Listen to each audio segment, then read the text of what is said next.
Orang yang mati dalam keadaan husnul khatimah ni, malaikat maut datang tarik roh dia daripada kaki. Kaki bawah, naik sampai kat sini tu yang dia bunyi. Kadang-kadang dia kuat, dia perlahan.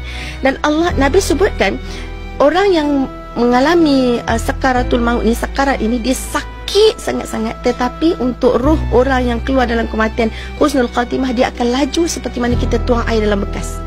Tuang air dalam bekas laju kan, Yati? Macam itulah roh dia keluar dengan cepat. Bila mana sampai dekat sini, maka ketika ini dia dah nampak dah roh dia keluar. Dan malaikat akan cabut roh tu. Sebab tu mata kita akan mengikuti roh tu. Mata kita ikuti roh tu. Sebab kita nampak. Kita nampak dua alam. Kita nampak anak-anak keliling. Kita nampak juga roh yang keluar tu. Tapi dalam keadaan tu kita nampak roh lah yang utama. Malaikat cabut roh tersebut. Dan pada ketika itu malaikat letak di atas tangan malaikat. Malaikat maut. Ini hadis Nabi yang sahih. Bagaimana keadaan tersebut berlaku. Maka letak di atas tangan malaikat maut ketika itu.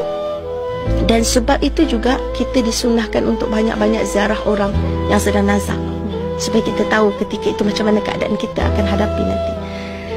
Ketika roh berada di tangan ni, kita akan tengok. Ketika roh nak sampai ni, kita akan tengok muka malaikat maut. Malaikat maut akan datang depan kita seketul seperti satu jasad. Dan ia benar. Kalau kita duduk kat belakang, orang ada lalu belakang pun kita dah rasa macam siapa ni, kita pun dah rasa semacam ini kan satu malaikat jasad datang depan kita bagi tahu yang dia nak ambil nyawa kita atas perintah Allah. Macam mana keadaan kita, tubuh kita ketika itu. Itulah kali pertama dibukakan alam ghaib untuk kita. Itulah kali pertama dibukakan wajah malaikat maut untuk kita. Itulah kali pertama kita dapat melihat roh kita sendiri. Maka ketika malaikat maut datang, kita boleh bayangkan ya tuan-tuan, puan-puan, macam mana badan kita waktu tu bila malaikat nak ambil roh dia, nak ambil roh kita dan letak dekat tangan dia. Kita tengok roh kita, kita kata inilah roh kita. Inilah roh kita yang selama ni kita tak pernah tengok roh tu macam mana, kan? Dan akan datang malaikat-malaikat rahmat turun bersama-sama dengan kita. Turun, nak angkat, nak raikan roh kita ni. Nak mandikan roh kita, nak kafankan roh kita, nak wangi-wangiankan roh kita. Macam mana, hanya Allah saja yang tahu. Malaikat rahmat akan turun penuh berduyun-duyun. Dan ketika itu, bila Nabi ceritakan pasal malaikat rahmat, Nabi katakan, wajah malaikat rahmat ini sangat bercahaya-cahaya seperti mana bulan terang benderang. Itulah tandanya kematian husnul khatimah.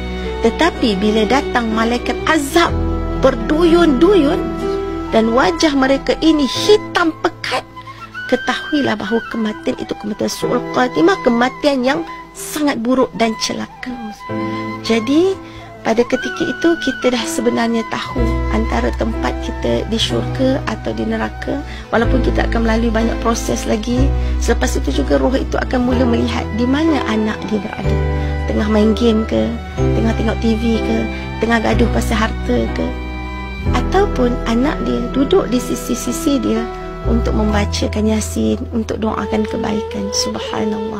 Jadi apa pesanan ustazah pada ketika kita nampak keadaan itu sebenarnya dah tak berguna dah, kan? Dah tak boleh patah balik dah. Pintu taubat pun dah tertutup. Dah nampak roh kita sendiri dah pun. Kita mungkin nyangka benda tu mimpi, tapi itulah kebenaran permulaan kehidupan. Jadi bagaimana kita nak hadapi keadaan kematian yang ustazah masih bercakap di sini belum mati, orang lain yang masih mendengar belum mati, orang lain dah pergi dah rasa dah kematian tu macam mana. Jadi bersedia mulai hari ini, ubah planning hidup kita. Kalau selama ni gaduh, berbaloi ke bergaduh besar untuk duduk simpan dalam neraka?